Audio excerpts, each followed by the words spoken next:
এক সুন্দরী ভ্যাম্পায়ার যে একজন মানুষকে কামড়াতে নিজের দাঁত ভেঙে ফেলে। তাই সে দেখা করে একজন ডেন্টিস্টের সাথে।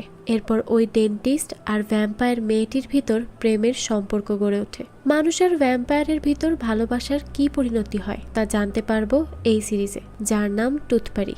গল্পের শুরুতে আমাদেরকে গল্পের নায়িকা রুমিকে দেখানো হয়। সে একজন ড্রাকুলা ছিল। সে অনেক সুন্দর একজন মহিলা। সে একটি বারে যায় এবং সেখানে একটি লোককে ভুলিয়ে ভালিয়ে তাকে তার সাথে নিয়ে যায় ওই হোটেলেরই একটি রুমে। এরপর সে লোকটিকে ঘাড়ে কামড় দিয়ে অজ্ঞান করে ফেলে এবং তার রক্ত চুষে খেতে থাকে। কিছুক্ষণ পর ওখানে তার ড্রাকুলা বান্ধবী শ্রীলাও চলে আসে। সে শ্রীলাকে লোকটির রক্ত খেতে বলে। জীবনে প্রথমবার এরকম মানুষের তাজা রক্ত খেয়ে শ্রীলার অনেক ভালো লাগে এবং সে একবারে অনেক বেশি খেতে থাকে। এরপর রুমি ও শ্রীলা মিলে বোতলে করে কিছু রক্ত তাদের সাথে রেখে যায় এবং বলে যে লোকটির জ্ঞান ফিরলে তার আর কোনো কিছুই মনে থাকবে না। এরপর তারা ওখান থেকে চলে আসে। তারা একটি ট্যাক্সিতে করে কোথাও যেতে থাকে। তখন আমরা জানতে পারি যে ওরা এবং এডি নামের দুইজন তাদেরকে মাটির নিচ থেকে উপরে আসতে মানা করে দিয়েছিল। নিষেধাজ্ঞা সত্ত্বেও রুমি লুকিয়ে লুকিয়ে ঠিকই উপরে আসতো এবং মানুষ শিকার করত। কিন্তু শ্রীলা শেষ কবে বের হয়েছে তা তার মনেও নেই। আর অনেক বছরে এই প্রথম সে বের হলো। তখন রুমি তাকে বলে যে এরপর থেকে শ্রীলা যেন কাউকে ভয় না পায় এবং তার মতো বাইরে এসে জীবনটাকে উপভোগ করে। শ্রীলা অনেক খুশি থাকে। কথা বলতে বলতে তারা তাদের লোকেশনে চলে আসে। আর তখনই এডি ও ওরা নামের দুইজনের কথা তারা বলতে থাকে। এডি ও ওরা মানুষ ছিল এবং তারা রুমি সহ সকল ড্রাকুলাদের নিজের তত্ত্বাবধানে রাখত। এডি তাদেরকে উপরে যেতে নিষেধ করেছিল, কিন্তু রুমি বের হয়। এরপর তারা চুপচাপ গর্তের ভেতরে ঢোকে। তখন গর্তে ঢোকার দরজার সামনে তাদেরকে একজন আটকায়। তারা ওই লোকটিকে তাদের আনা রক্ত থেকে এক বোতল রক্ত দেয়। তখনই লোকটি দরজা খুলে দেয় এবং তারা ভেতরে ঢোকে। ভেতরে ঢুকলে আরেকটি ছেলে ড্রাকুলা রুমিকে বলে যে সে জানে রুমি কোথায় গিয়েছিল আর তাই সে এখন এটা ওরাকে জানাবে আর ওরা এডিকে জানাবে। তারপর সে রুমির মাথা ঘাট থেকে আলাদা করে দিবে। তার এই হুমকিতে রুমি মোটেও ভয় পায় না। এরপর আমাদেরকে দেখানো হয় ডেভিডকে। সেও বুঝতে পারে যে রুমি উপরে গিয়েছিল, কিন্তু সে রুমির ফ্রেন্ড ছিল, তাই সে তাকে কিছুই বলে না। তখন রুমি ডেভিডের সাথে মজা করে। তারপর সে চলে আসে মীরার কাছে। তখন মীরা রুমিকে জানায় যে রুমির উপরে যাওয়ার কথা ওরা জেনে গিয়েছিল। ওরা তখন এডির কাছে খবর পাঠায়, কিন্তু এডি গভীর ঘুমে থাকায় এইবারের মতো তারা বেঁচে গিয়েছে, কিন্তু পরের বার থেকে তাদেরকে বেশি সাবধানে থাকতে হবে। এরপর রুমি মীরাকেও তার সাথে যেতে বলে, কারণ কালকে টাংরা পার্টি হবে। কিন্তু মীরা বলে যে সে আর উপরে কোনো দিনও যাবে না এবং সে রুমিকে মীরাকে সাথে নিয়ে যেতে বলে। সে আরো বলে যে তারা যেন কোনো মানুষকে না মারে, কোনো মানুষকে ড্রাকুলাতে কনভার্ট না করে এবং কেউ যেন না জানে যে তারা কারা। ওই দিনই দেখানো হয় গল্পের নায়ক রয়কে। সে তার মা বাবার সাথে থাকে। সে একজন সাদামাটা ছেলে এবং একজন ডেন্টিস্ট। সে সকালে উঠলে তার বাবা জানায় যে তার বন্ধু আদুর মেয়ে মিথিলাকে বিয়ের জন্য দেখতে যেতে হবে। সে ওভাবে রাজি না থাকলেও তার মা বাবার কথায় যেতে রাজি হয়। মেয়েটির সাথে দেখা করতে গেলে সে একটু শাই ফিল করতে থাকে। তখন মেয়েটা তার কাছে জানতে চায় যে সে কালকে টাংরা পার্টিতে যাবে কিনা। রয় বলে যে সে কখনোই এই পার্টিতে যায়নি। তখন মিথিলা বলে যে রয় যদি যায় তাহলে তার বাবাও তাকে যেতে দিবে। তখন রয় বলে যে তার বাবাও তাকে পার্টিতে যাওয়ার জন্য পারমিশন দিবে না। তাই সে ঠিক করে যে সে অন্য কোথাও যাওয়ার কথা বলে বের হবে। পরের দিন তারা পার্টিতে চলে আসে। সেখানে রুমি আর শ্রীলাও ছিল। তারা সবাই নাচ গান করছিল, কিন্তু রয় সবার থেকে আলাদা হয়ে বারের সামনে বসে থাকে এবং মিথিলাকে অন্য একটি ছেলের সাথে ডান্স করতে দেখে, কিন্তু তার এটা নিয়ে কোনো মাথা ব্যথাই ছিল না। এরপর সে অনেক বোর হচ্ছিল, তাই সে ওখানের বারটেন্ডারকে বলে যে সে কি তার জন্য একটা ড্রিঙ্ক বানিয়ে দিবে। এরপর বারটেন্ডার তাকে পারমিশন দিলে সে তাকে অনেক ভালো একটি ড্রিঙ্ক বানিয়ে খাওয়ায়। এরপর বারটেন্ডার ড্রিঙ্কটি খেতে গেলে রয় দেখে তার মাড়ি থেকে রক্ত পড়ছে, তাই সে তাকে তার ক্লিনিকে পরের দিন আসতে বলে। তখন রুমি তাদেরকে দেখছিল। রুমি তখন বারটেন্ডারের কাছ থেকে একটি খালি গ্লাস নেয় এবং তাতে রক্ত ভরে খেতে থাকে। এরপর সে ভিড়ের মধ্যে তার পরবর্তী শিকার খুঁজতে থাকে। তখনই সে একটি মোটা লোককে বেছে নেয় এবং তাকে তার সাথে প্রাইভেট কোনো জায়গায় যেতে বলে। এরপর তারা আলাদা এক জায়গায় গেলে রুমি তাকে কামড়ে দেয় কিন্তু তখন তার দাঁত ভেঙে যায়। এছাড়া লোকটির ঘাড়ে একটি কাটা জায়গাও ছিল, আর সেখানে রুমির কাটা ক্ষত থেকে রক্ত যায় এবং লোকটির শরীরে কিছু একটা হতে থাকে। রুমি অনেক ঘাবড়ে যায়। রুমি ওখান থেকে তাড়াতাড়ি নিচে চলে আসে এবং মীরা ও ডেভিডের কাছে এসে জানায় যে লোকটির ঘাড় মেটালের মতো ছিল, তাই সে যখন লোকটিকে কামড়াতে যায় তার দাঁতটি ভেঙে যায়। মীরা অনেক ভয় পেতে থাকে। ডেভিড তখন বলে যে সে সবটা ঠিক করবে, কিন্তু এই ব্যাপারে যেন কেউ না জানতে পারে। এডি আর ওরার কানে যদি যায় তাহলে রুমিকে তারা মেরে ফেলবে। পরের দিন রয়ের মা রয়ের কাছে জানতে চায় যে সে কালকে রাতে কয়টায় বাড়ি ফিরেছিল। রয় উত্তর দিতেই যাবে, তখনই তার বাবা জানায় যে রয় 2:45 বাসায় ফিরেছে। তখন তার মা জানতে চায় যে মিথিলা আগের দিন ক্লাসিক্যাল মিউজিক শুনতে কি পরে এসেছিল। রয় জানায় যে সে শাড়ি পরে এসেছিল। তখন তার বাবা নিউজ পেপারে মিথিলার ছবি দেখে, যেটা দেখে সে বুঝতে পারে যে মিথিলা আগের দিন ট্যাংরা পার্টিতে গিয়েছিল এবং রয়ও তার সাথে যায়। তখন রয়ের মা পেপারে দেখে মিথিলার সাথে আরেকটি ছেলে। রয় জানায় যে ছেলেটি তার বয়ফ্রেন্ড। রয়ের সাথে বিয়ে করার মিথিলার কোনো ইচ্ছাই নেই। এরপর একটি বৃদ্ধ লোককে দেখানো হয়। লোকটি অনেকগুলো বাচ্চাকে নিয়ে ড্রাকুলাদের গল্প বলতে থাকে। সে বলে ড্রাকুলা আসলেই আছে। তখন বাচ্চারা ভয় পেতে থাকে। এরপর তার ছেলে কার্তিক ওখানে আসে। তখন বৃদ্ধ লোকটি তার নিজের ছেলেকেই চিনতে পারে না এবং আবোল তাবোল কথা বলতে থাকে। যাই হোক, নিজের বাবাকে ঠিকঠাক করে রেখে আসার পর সে পুলিশ স্টেশনে চলে আসে। সে একজন পুলিশ কনস্টেবল ছিল। তার আসার আগেই সেখানে সেই আগের দিনের রুমির কামড় খাওয়া মোটা লোকটি আসে। সে আসলে আগের দিন রাতের ঘটনার জন্য রিপোর্ট লিখতে থাকে। এছাড়া বলে যে কার্তিকের বাবা এসব ভুয়া জিনিসগুলো বেশি জানে এবং কার্তিকও এগুলো জানে। এটা বলে তারা কার্তিককে নিয়ে ঠাট্টা করতে থাকে। এদিকে কার্তিক এই সব কিছু শুনে ওই দিন রাতে রুমি ডেভিডের কথা মতো আব্দুল নামের একজন ড্রাকুলার সাথে দেখা করতে যায়, যাকে বের করে দেয়া হয়েছিল নিচ থেকে, কারণ সে একজন মানুষ মেয়েকে ভালোবেসে ফেলেছিল। আর ডেভিড তাকে উপরে এক জায়গায় লুকিয়ে রাখে। রুমি তার কাছে তার দাঁত ঠিক করার জন্য যায়, কিন্তু যে দেখে আব্দুলের হাত পা কাঠমুন্ডুরা কেটে ফেলেছে। এখানে বলে রাখি, কাঠমুন্ডু হচ্ছে একটা দল যারা এসব ড্রাকুলারদের শিকার করে থাকে। তো যাই হোক, রুমি যখন তার কাছে যায় সে তার দাঁতের কিছুই করতে পারবে না বলে দেয়। এটা শুনে রুমি আবার নিচে ব্যাক করতে থাকে। আর এদিকে এডি সবাইকে একসাথে করে কথা বলতে থাকে। তখন তার মনে হয় কেউ একজন ওখানে মিসিং আছে, তাই সে আমারকে বলে যে কয়জন ওখানে আছে তাই গুনতে। তার গোনা প্রায় শেষই হচ্ছিল, তখনই রুমি তাড়াতাড়ি করে ওখানে চলে আসে এবং দাঁড়িয়ে পড়ে। কিন্তু এডি তো অনেক চালাক। সে বুঝতে পারে যে রুমি ওখানে ছিল না, তাই সে রুমিকে তার কাছে আসতে বলে। কিন্তু তার গায়ে সিলভারের কিছু থাকায় রুমি যতই তার কাছে যেতে থাকে ততই তার মাথা ঘোরাতে থাকে। এডি এটা মনে করে যে রুমিই হয়তো সে যে আগের দিন রাতে বাইরে গিয়েছে। তখন ডেভিড বলে যে রুমি আগের দিন রাতে তার সাথে ছিল। এটা জেনে এডি ডেভিডকে বিশ্বাস করে এবং রুমিকে ছেড়ে দিয়ে ওখান থেকে চলে যায়। পরের দিন রাতে রয়কে দেখানো হয়। সে তার ক্লিনিকে ছিল। তখন সে তার রিসেপশনিস্টকে বাসায় যেতে বলে আর তার ক্লিনিকের পিছনের রুমে গিয়ে কুকিং ভিডিও শুট করতে থাকে। এটা তার প্যাশন ছিল, কিন্তু তার বাবার ভয়ে সে এটাকে লুকিয়ে রাখত। তখনই সে দরজা খোলার আওয়াজ পায়, তাই দ্রুত বাইরে আসে। দেখা যায় সেখানে রুমি এসেছে। রুমি তখন তাকে তার দাঁত লাগিয়ে দিতে বলে। তখন রয় তার দাঁত দেখতেই যাবে আর তখনই রুমির দাঁতে লেগে তার আঙুল দিয়ে রক্ত পড়ে আর সেটা রুমির গালে চলে যায়। রুমির অনেক টেস্টি লাগে সেটা, কিন্তু রয় এই রক্ত দেখে অজ্ঞান হয়ে যায়। রুমি তার জ্ঞান ফেরালে রয় রুমিকে কালকে আসতে বলে।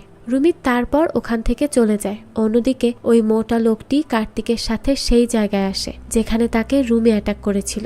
ওটা একটা রেস্টুরেন্ট ছিল।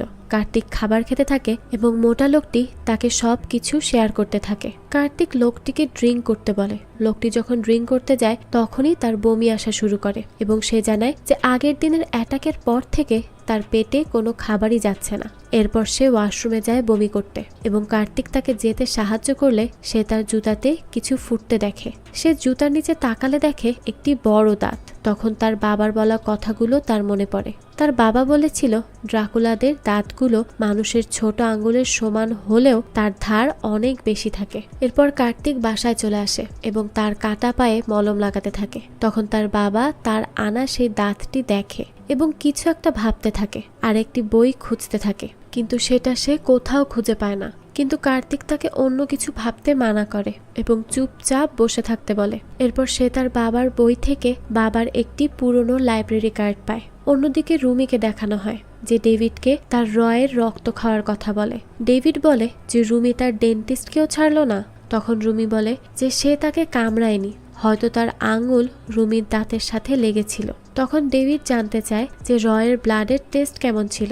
রুমি বলে যে সে তার লাইফে কোনো দিনও এত মজার ব্লাড খায়নি। এইটা শুনে ডেভিড রুমিকে বলে রয়ের ব্লাড স্যাম্পল তার জন্য নিয়ে আসতে। এছাড়া সে রুমিকে সাবধান করে দেয়, এটা বলে যে ম্যানহোলের কাছে সিকিউরিটি বাড়িয়ে দেওয়া হয়েছে, তাই রুমি যেন এখন আরো বেশি সতর্ক থাকে। পরের দিন সকালে রয় তার বাবার কাছে জানতে চায় যে ভাঙা ক্যানাইন কিভাবে সে জোড়া লাগাবে। সে তার বাবার কাছে জানতে চায় কারণ তার বাবাও একজন ডেন্টিস্ট। সে রয়কে ভাঙা ক্যানাইন ঠিক করার পদ্ধতি বলে দেয়। এরপর রয় ওখান থেকে চলে যায়। তখন আমাদেরকে একটি হাসপাতাল দেখানো হয় যেখানে ব্লাড ব্যাংকে একটি লোক যায় ব্লাড নিতে, কিন্তু ওখানের ব্লাড ব্যাংকের চার্জে থাকা লোকটি জানায় যে তাদের কাছে এই মুহূর্তে কোনো ব্লাড নেই, কিন্তু আসলে তাদের কাছে অনেক গ্রুপের রক্ত ছিল যা তারা ড্রাকুলাদের সাপ্লাই দিত। এর থেকে বোঝা যায় যে তারাও ওরা এবং এডির দলের লোক ছিল।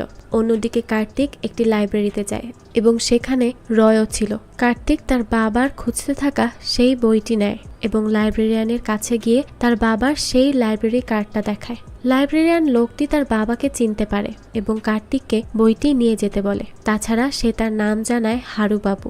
বইটি নিয়ে কার্তিক ওখান থেকে চলে যায়। ওই দিন রাতে হারুবাবু তার নাতির সাথে বসে দাবা খেলছিল, আর তখন সে তার নাতিকে জানায় যে ওরা আবার চলে এসেছে এখানে। ওরা বলতে সে ড্রাকুলাদের বুঝিয়েছে। তার নাতি এটা শুনে হারুবাবুকে এখনই রেডিওর মাধ্যমে কাউকে এই ব্যাপারে জানানোর কথা বলে। তখন দেখা যায় তার বয়সী কয়েকজন লোকদের কাছে খবরটা পৌঁছানো হয়। সবার শেষে লুনা লুকা নামের একজন মহিলার কাছেও কল আসে, আর তখন তাকে ফোনে কাঠমান্ডুদের আসার ব্যাপারে জানানো হলে সে বলে যে সে এই ব্যাপারে নিজেই দেখে নিবে। এরপর সে ফোনটি রেখে দেয়। সে একটি টক শোতে এসেছিল। কলটি কেটে সে ওই টক শো জয়েন করে। সেখানে টক শো এর হোস্টের কথা থেকে জানা যায় যে লুনা উইচদের জন্য একটি স্কুল খুলেছে। খুবই অদ্ভুত একটা ব্যাপার এটা। তখন লুনা বিভিন্নভাবে তার কথা বলতে থাকে। তখন হোস্টটি বলে যে লুনার সুপার পাওয়ার দিয়ে সে যে কাউকে খুব সহজে ম্যানিপুলেট করতে পারে। এটা শুনে লুনার রাগ হয় এবং লুনা তখন একটা জাদুর মতো করে, আর তখনই ওখানে থাকা প্রত্যেকটি লাইট বন্ধ হয়ে যায়। তখন লুনা বলে যে কেউ যেন তাকে তার পাওয়ার ইউজ করতে বাধ্য না করে। লুনা লুকা, হারুবাবু সহ সবাই ছিল কাঠমান্ডুর মেম্বার। এরপর রয়কে দেখানো হয় যে তার ক্লিনিকে ছিল এবং তার রিসিপশনিস্ট আনিশার সাথে কথা বলছিল। সে আনিশাকে রুমির ব্যাপারে বলতে থাকে। তখন আনিশা জানতে চায় যে রয় কি রুমির থেকে ভিজিট ফি নিয়েছিল। রয় জানায় যে সে সেটা নিতে পারেনি। তাদের এই নিয়ে কথা হচ্ছিলই তখনই ওখানে রুমি আসে। রুমি আসলে আনিশা তাকে জানায় যে সে আগের দিনের পেমেন্ট করেনি। রয় তখন বলে যে ইটস ওকে এবং সে আনিশাকে রুমির ডিটেলস নিয়ে তাকে ভিতরে পাঠাতে বলে। এরপর রুমি ভিতরে চলে আসে। রয় তার দাঁত চেক করার জন্য তাকে মুখ খুলতে বলে। তখন রুমির গালের মধ্যে রক্ত দেখে রয় ভয় পেয়ে যায় এবং আবারও অজ্ঞান হয়ে যায়। এই সুযোগে রুমি একটি ছোট বোতলে করে রয়ের রক্ত নিয়ে নেয়। অন্যদিকে কার্তিক তার বাসায় বসে ড্রিঙ্ক করে এবং লাইব্রেরি থেকে আনা সেই বইটিতে দেওয়া বিভিন্ন প্রাণীদের দাঁতের সাথে তার পাওয়া দাঁতটি মেলাতে থাকে। তখন একটি দাঁতের সাথে সেটি মিলে যায় এবং সে বারান্দায় যে কিছু একটা ভাবতে থাকে। এইদিকে রয়ের জ্ঞান ফিরে আসে। রুমি তার পাশে বসে তার জ্ঞান ফেরার জন্য অপেক্ষা করছিল। জ্ঞান ফিরলে রয় জানায় যে সে রক্ত দেখলে তা সহ্য করতে পারে না। তখন রুমি জানতে চায় তাহলে কেন রয় ডক্টর হওয়ার প্রফেশন বেছে নিল। রয় জানায় যে তার বংশের সবাই ডক্টর, তাই তাকেও ডক্টর হতে বাধ্য করা হয়েছে। যদি তাকে অপশন দেওয়া হতো, তখন রুমি বলে যে যদি তাকে অপশন দেওয়া হতো তাহলে সে শেফ হতো, তাই না? রয় তখন জানতে চায় যে এটা রুমি কিভাবে জানলো। রুমি বলে যে পানি আনার জন্য সে তার কিচেনে গিয়েছিল। এরপর রুমি ওখান থেকে চলে আসছিল। তখন রয় বলে যে রুমি যদি তাকে তার আসল দাঁত এনে দেয় তাহলে সে লাগিয়ে দিতে পারবে। এটা শুনে রুমি কিছু একটা ভাবতে থাকে এবং ওখান থেকে চলে আসে ডেভিডের কাছে এবং ডেভিডকে রয়ের ব্লাড টেস্ট করায়। ডেভিড তখন জানতে চায় যে রয়ের বয়স কত হবে। রুমি জানায় যে হয়তো 20 হবে। তখন ডেভিড বলে যে রয়ের রক্তের স্বাদ নিয়ে সে বুঝতে পেরেছে যে রয় একদম ভার্জিন একটা ছেলে। রুমি তাকে বিশ্বাস করতে চায় না। তখন ডেভিড মীরার কাছে রুমিকে সাথে নিয়ে যায় এরপর সে মীরাকেও রয়ের ব্লাড টেস্ট করায়। তখন মীরাও অবাক হয় এবং এটা থেকে বোঝা যায় যে ডেভিড ঠিকই বলেছে। তখন মীরা জানতে চায় যে এটা কার রক্ত। ডেভিড জানায় যে এটা রুমির ডেন্টিস্টের রক্ত। তখন মীরা বলে যে কুমার ছেলের রক্ত খেয়ে তার আরো বেশি করে রক্ত খাওয়ার ইচ্ছা জেগেছে। তখন শ্রীলা বলে যে সে যে নিয়ে আসবে রয়ের রক্ত। মীরা প্রথমে তাকে যেতে দিতে রাজি হয় না, কিন্তু শ্রীলা অনেক জোর করাতে সে রাজি হয়। এটা শুনে রুমি একটু চিন্তিত হয়ে পড়ে। তাছাড়া তারা রুমিকে পাঠায় না, কারণ রুমি এটা করতে পারবে না, কারণ তার দাঁত ভেঙে গিয়েছে। এরপর রুমি শ্রীলাকে জানায় যে সে যেন রয় থেকে অনেক বেশি রক্ত না নেয়। বেশি রক্ত নিলে রয় মারা যেতে পারে বা তাদের মতো হয়ে যেতে পারে। শ্রীলা তখন তাকে টেনশন করতে মানা করে এবং রয়ের অ্যাড্রেস তাকে দিতে বলে। রুমি শ্রীলাকে অ্যাড্রেস বলছিলই তখনই চুপি চুপি আমার তাদের সব কথা শুনে ফেলে। পরের দিন কার্তিক পুলিশ স্টেশনে থাকে এবং তার কাছে ওই মোটা লোকটি আসে। সে তার অ্যাটাকারের স্কেচ বানাতে দেয়, কিন্তু সে একটি নায়িকার বর্ণনা দিতে থাকে। এটা দেখে কার্তিক বুঝে যায় যে লোকটি সেদিন অনেক বেশি ড্রিঙ্ক করেছিল। তখন লোকটি আরো বলে যে সে কোনো খাওয়া দাওয়া করতে পারছে না, আর তাছাড়া তার স্কিনও উঠে যাচ্ছে। এটা দেখে কার্তিক তাকে আবারও সেই রাতের কথা ডিটেলসে বলতে বলে। এরপরে দেখানো হয় যে রুমি তার দাঁতের খোঁজ করতে সেই রেস্টুরেন্টে যায় এবং সেখানের ম্যানেজারের কাছে গিয়ে জানায় যে তার একটি ঈগলের দাঁতওয়ালা নেকলেস হারিয়ে গিয়েছে ওই ট্যাংরা পার্টির দিন। তখন লোকটি তাকে ওখানে আগে থেকেই বসে থাকা কার্তিকের সাথে এই ব্যাপারে কথা বলতে বলে। কার্তিকের কাছে গেলে সে রুমিকে জানায় যে ট্যাংরা পার্টির দিন হওয়া একটি কেসের ইনভেস্টিগেশনের জন্যই সে ওই পার্টিতে থাকা লোকদের সাথে ইন্টারাকশন করছে। তারপর সে রুমিকে বাদশার ছবি দেখায় আর জানতে চায় যে সে তাকে দেখেছে কিনা। রুমি অনেক ঘাবড়ে যায় এবং বলে যে সে তাকে দেখেনি। কার্তিক আরও জানতে চায় যে রুমি এখানে কার সাথে এবং কেন এসেছে।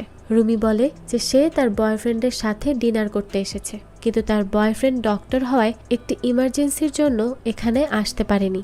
এরপর রুমি আরও কথা বলতে থাকে কার্তিকের সাথে, আর তখন তার মনে পড়ে রয়ের কথা। সে চাচ্ছিল না যে শ্রীলা তার রক্ত খাক, এর জন্য সে তাড়াতাড়ি করে ওখান থেকে বের হয়ে সোজা রয়ের কাছে যায়। এরপর সে রয়কে নিয়ে একটি পরিত্যক্ত থিয়েটারে যায়। সেখানে তারা দুইজনই উঁচু জায়গা থেকে ঝাঁপ দেয়, আর তখন রয় পড়ে গিয়ে হাত কেটে যায়। রয়ের হাতে রক্ত দেখে রুমি নিজেকে কন্ট্রোল করতে পারে না এবং তার রক্ত চুষে খেতে থাকে। তখন দেখা যায় রয়ের ক্ষত ঠিক হয়ে গিয়েছে। এরপর রুমি আর রয় ওখানে শুয়ে একে অপরের সাথে কথা বলতে থাকে। তখন রয় চেষ্টা করে রুমির কাছে আসতে, কিন্তু সে তা পারে না। তখন রুমি বলে যে সে জানে যে রয় কখনোই কারো সাথে ইন্টিমেট হয়নি। এরপর সে বলে যে এর জন্যই রয় অনেক স্পেশাল। এগুলো বলে সে হঠাৎ করে ওখান থেকে যেতে শুরু করে। অন্যদিকে শ্রীলাকে দেখানো হয় যে রয়ের ক্লিনিকে চলে আসে, কিন্তু সেখানে আসলে সে লুনা লুকাকে দেখতে পায়। লুনা লুকা শ্রীলাকে আটকে ফেলে এবং শ্রীলাকে দেখে সে বুঝে যায় যে শ্রীলা একটি ভ্যাম্পায়ার।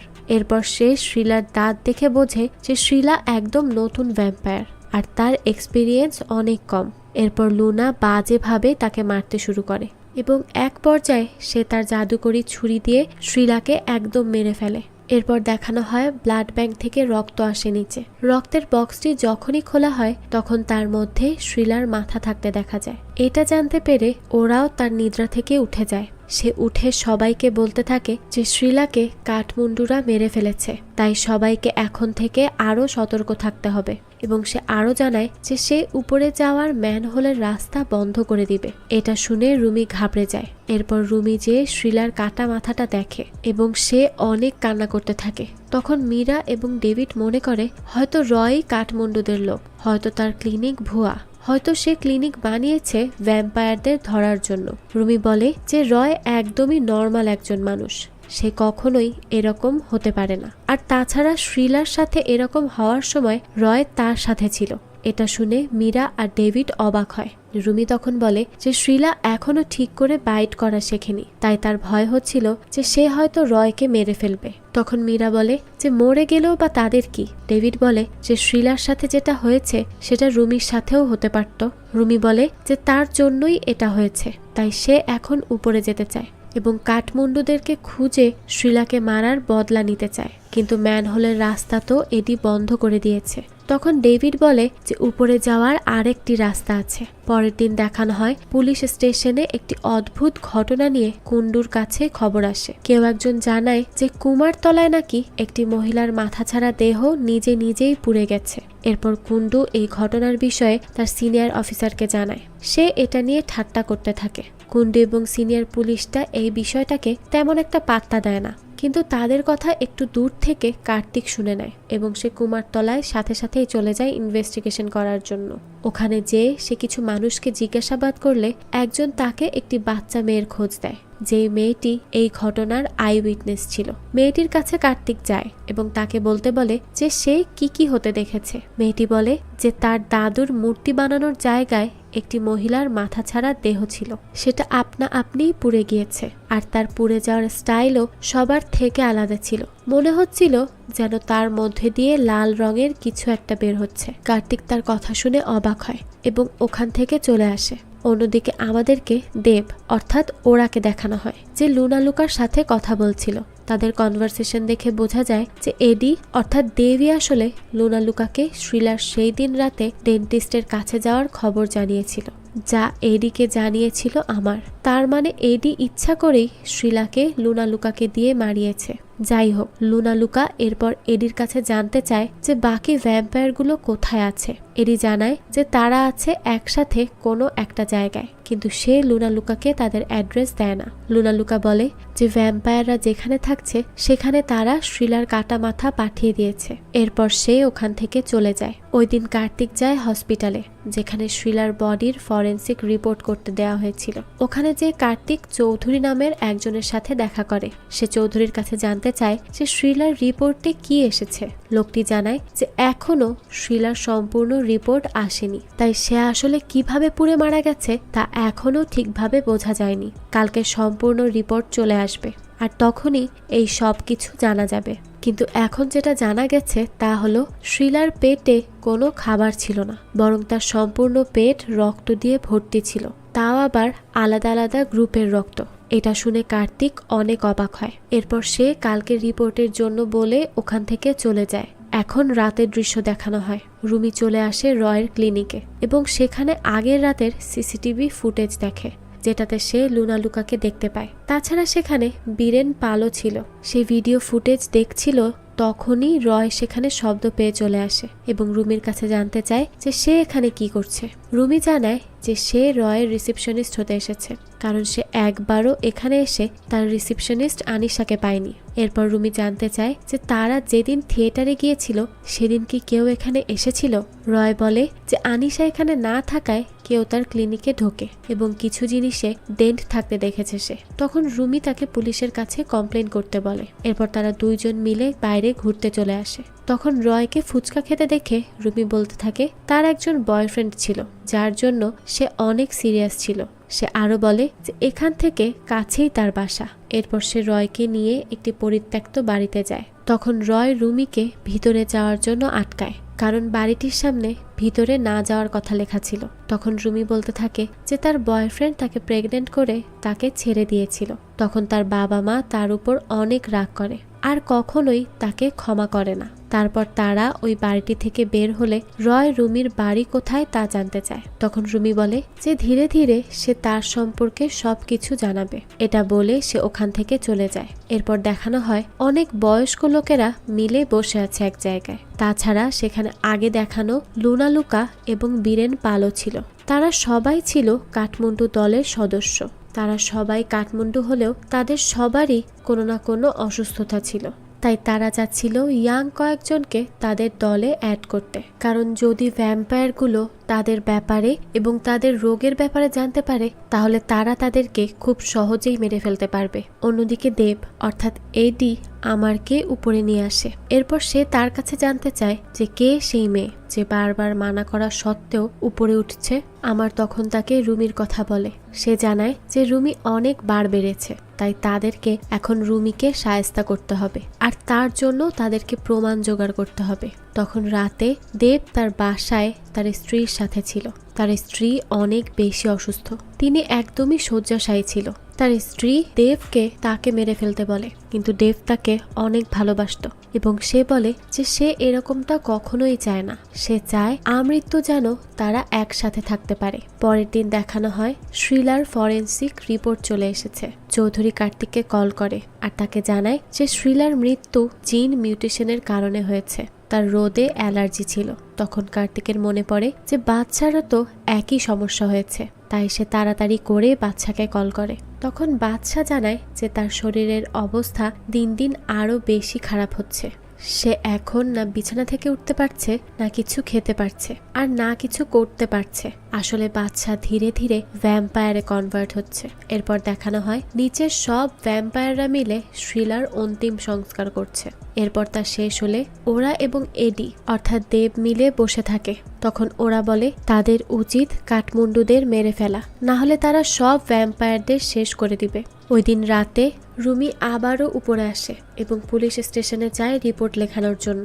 তখন সেখানে কার্তিক চলে আসে এবং সে আগেও রুমিকে দেখেছে। এর জন্য সে এখানে রুমিকে দেখে শকড হয়ে যায়, কিন্তু তার থেকেও বেশি শকড ছিল রুমি। যাই হোক, রুমি তারপর কার্তিককে জানায় যে তার বয়ফ্রেন্ডের ক্লিনিকে কিছু চোর ঢুকেছিল, যার প্রমাণ হিসেবে তার কাছে সিসিটিভি ফুটেজও ছিল। তখন কার্তিক তার সাথে ওই ক্লিনিকে যায়। ক্লিনিকে যাওয়ার পথে কার্তিকের সাথে রুমির অনেক ভালো কনভারসেশন চলতে থাকে। এরপর তারা রয়ের ক্লিনিকে চলে আসে। ক্লিনিকে আসার পর কার্তিক সবার প্রথমে ক্লিনিকের সিসিটিভি ফুটেজ চেক করে, যেখানে পরিষ্কারভাবে দেখা যাচ্ছিল লুনা লুকা এবং বীরেন পাল মিলে রয়ের ক্লিনিকে ঢোকে। এরপর ওখানে রয় চলে আসে এবং পুলিশকে সেখানে দেখে সে অবাক হয়ে যায়। তাই সে রুমিকে ওখান থেকে একটু সাইডে নিয়ে আসে এবং তার কাছে জানতে চায় যে সে কেন পুলিশকে ডেকেছে। তার বাবা যদি জানতে পারে তাহলে তাকে ঘর থেকেই বের করে দিবে। তারা তাদের কথা বলছিল, তখনই সেখানে কার্তিকও চলে আসে। কার্তিক এসে রয়ের কাছে জানতে চায় যে তার ক্লিনিক থেকে কি কিছু চুরি হয়েছে। রয় জানায় যে একটি পেন চুরি হয়েছে। এরপর কার্তিক তাদেরকে তার পায়ের ক্ষতর কথা জানায়, যেটা রুমির দাঁতের কারণে হয়েছিল। তাদের এগুলো নিয়ে কথা হচ্ছিলই তখনই কার্তিকের কাছে বাচ্চার কল আসে। বাচ্চা তাকে জানায় যে সে অনেক বেশি অসুস্থ, এই জন্য সে একটি হসপিটালে ভর্তি হয়েছে। কার্তিক এটা জানতে পেরে তাড়াতাড়ি করে বাচ্চাকে দেখার জন্য সেখান থেকে চলে যায়। সে দ্রুত হসপিটালে গিয়ে পৌঁছায়। এরপর সে বাচ্চার সাথে দেখা করলে সে দেখে বাচ্চা একদম ভ্যাম্পায়ারের মতো হয়ে গিয়েছে, তাকে একদমই চেনা যাচ্ছে না। এরপর হঠাৎ করেই বাচ্চা কার্তিকের উপর হামলা করতে যায়, আর তখনই একটি অদ্ভুত শক্তি এসে বাচ্চাকে মেরে ফেলে, যেটা আর কেউ না বরং ওরা ছিল। এরপর দেখানো হয় রুমিকে, যে জানতে পেরে গিয়েছে যে ওরা বাচ্চাকে নিচে নিয়ে এসেছে, কারণ বাচ্চা সম্পূর্ণ ভ্যাম্পায়ার হয়ে গিয়েছিল। কিন্তু সমস্যা হলো বাচ্চা রুমিকে চিনে ফেলবে যে রুমি তাকে কামড়েছিল। তারপর সে এটা যদি ওরাকে বলে দেয় তাহলে ওরা রুমিকেই মেরে ফেলবে। তাই রুমিকে কোনো না কোনোভাবে তার দাঁত আবারও লাগাতেই হবে, না হলে ওরা তাকে খুব জলদি ধরে ফেলবে যে সেই এই কাজ করেছিল। এই সব কিছু ভেবে ভেবে রুমি অনেক ঘাবড়ে যায় যে এখন সে কি করবে। সে যদি দাঁত লাগাতে না পারে তাহলে তার অবস্থা কি হবে, সে তো সবার সামনে ধরা পড়ে যাবে। এরপর দেখানো হয় ওরা বাচ্চাকে নিচের নিয়ম কানুন শেখাচ্ছে। সে তাকে সব কিছু জানাতে থাকে যে কিভাবে কি করতে হবে আর কিভাবে এখানে থাকতে হবে। তখন ওরা দেখে বাচ্চার মুখের অবস্থা ঠিক নেই, কারণ বাচ্চা নতুন নতুন ভ্যাম্পায়ার হয়েছে। তখন সে বাচ্চার ঘাড়ে কামড় দেয় এবং এরপর বাচ্চা একদমই ঠিক হয়ে যায়। অন্যদিকে আমাদের রয়ের বাবাকে দেখানো হয়, সে আবারও রয়ের সাথে বিয়ের জন্য নতুন নতুন মেয়ে দেখতে শুরু করে। সে এবার ছেলের বিয়ে দিয়েই ছাড়বে, কিন্তু রয়ের এগুলো একদমই ভালো লাগে না। তাই সে তার বাবাকে জানায় যে সে একটি মেয়েকে পছন্দ করে, এই জন্য সে আর মেয়ে দেখতে চায় না। তখন তার বাবা তাকে বলে তাহলে ওই মেয়েটিকে নিয়ে তার বাসায় ডিনার করতে। অন্যদিকে কাঠমুন্ডুরা কিছু রীতিনীতি পালন করছিল। ওখানে লুনা লুকাও উপস্থিত ছিল। কিছুক্ষণ পরে এখানে তার কাছে একজন লোক আসে এবং সে তাকে জানায় যে তার সাথে দেখা করার জন্য একজন পুলিশ এসেছে, আর পুলিশ তার সাথেই কথা বলতে চায়। পুলিশটি আর কেউ না, কার্তিক ছিল। এরপর যখন লুনা কার্তিকের সামনে আসে, কার্তিক লুনার কাছে জানতে চায় যে সে রয়ের ক্লিনিকে সেই দিন রাতে কি করছিল, কারণ সিসিটিভি ফুটেজে সে স্পষ্ট দেখেছে যে লুনা লুকা ক্লিনিকে চোরের মতো ঢুকেছে। এরপর তাদের কথা চলছিল, আর তখনই লুনা লুকা জানতে পারে যে কার্তিক বীরেন পালের ছেলে। তারপর লুনা লুকা কার্তিকের সাথে তার বাবাকে নিয়ে আগের ঘটে যাওয়া কিছু কথা বলতে থাকে। সে বলে যে তার বাবাকে হয়তো সবাই পাগল মনে করত, কিন্তু সে অনেক বেশি সাহসী ছিল, কারণ 70-এর দশকে অনেকগুলো ভ্যাম্পায়ার মিলে পৃথিবীতে হামলা করেছিল, আর তারা সবার আগে পুলিশদের উপর হামলা করে। তারা সবাইকে মারতে থাকে, কিন্তু বীরেন পালের গলায় রূপার চেইন ছিল, যার জন্য ভ্যাম্পায়ার তার বাবাকে মারতে পারেনি। আর তখন তার বাবা অনেক সাহসিকতার সাথে ভ্যাম্পায়ারদের সাথে লড়াই করেছিল। সে চাইলেই ওখান থেকে পালিয়ে যেতে পারত, কিন্তু সে পালিয়ে যায়নি। সে সবার জন্য লড়েছে, সবাইকে ভ্যাম্পায়ারদের হাত থেকে বাঁচিয়েছে। তার মতো সাহসী কাউকেই আজ পর্যন্ত লুনা লুকা কখনোই দেখেনি। এভাবে সে কার্তিকের বাবার অনেক প্রশংসা করতে থাকে। এখান থেকে দৃশ্য পরিবর্তিত হয়, আর আমাদেরকে দেখানো হয় নিচের দুনিয়ার দৃশ্য।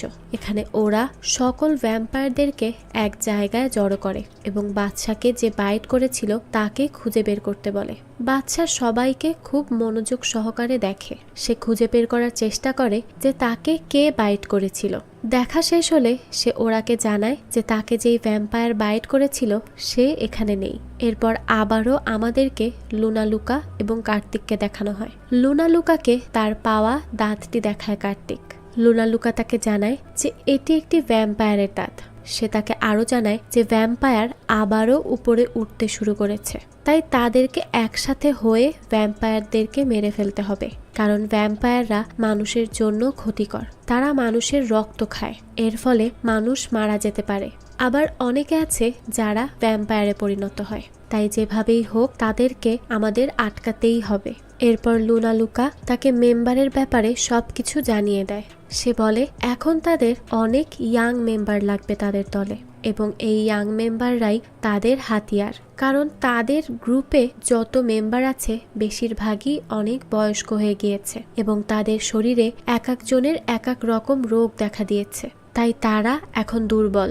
এজন্যই তাদের গ্রুপটিকে আরো স্ট্রং বানাতে হলে এখন তাদের অনেক ইয়াং মেম্বারদের প্রয়োজন। কার্তিক যেহেতু ইয়াং, তাই সে তাকে তাদের গ্রুপে জয়েন হতে বলে। এরপর সে জিজ্ঞেস করে কার্তিকের কি কাউকে সন্দেহ হয়। তখন কার্তিক জানায় যে তার রয়ের উপর সন্দেহ হচ্ছে। লুনা লুকা যেই হসপিটালে গিয়েছিল রয় ওই হসপিটালেরই ডেন্টিস্ট, আর তার কেন জানি রয়ের উপর সন্দেহ হয়, কারণ সে সব সময় অদ্ভুত আচরণ করতে থাকে। এরপর আমাদেরকে দেখানো হয় রুমিকে, যে রয়ের ক্লিনিকে যায় এবং তাকে একটি দাঁত দেখায় আর বলে যে এটাই তার দাঁত। দাঁতটি আসলে শ্রীলার দাঁত ছিল। রয় এত বড় একটি দাঁত দেখে রুমিকে বলে যে সে 4 বছর ধরে ডেন্টিস্টের পড়াশোনা করেছে, তাই সে এই দাঁত দেখে বলে দিতে পারে যে এটা কখনোই রুমির দাঁত না। রুমি তখন তাকে দাঁতটি লাগানোর চেষ্টা করে দেখতে বলে। এটা শুনে রয় দাঁতটি ফিক্স করার চেষ্টা শুরু করে দেয়। এরপর রয় যখন রুমির মাড়ির ফাঁকা অংশের সাথে ওই দাঁতটি লাগাতে যায়, তখন সে দেখে আপনা আপনি দাঁতটি লেগে গিয়েছে। এটা দেখে রয় অনেক বেশি অবাক হয়, আর রুমি অনেক বেশি খুশি হয়ে যায়, কারণ এখন তার কাছে তার দুটি দাঁতই আছে।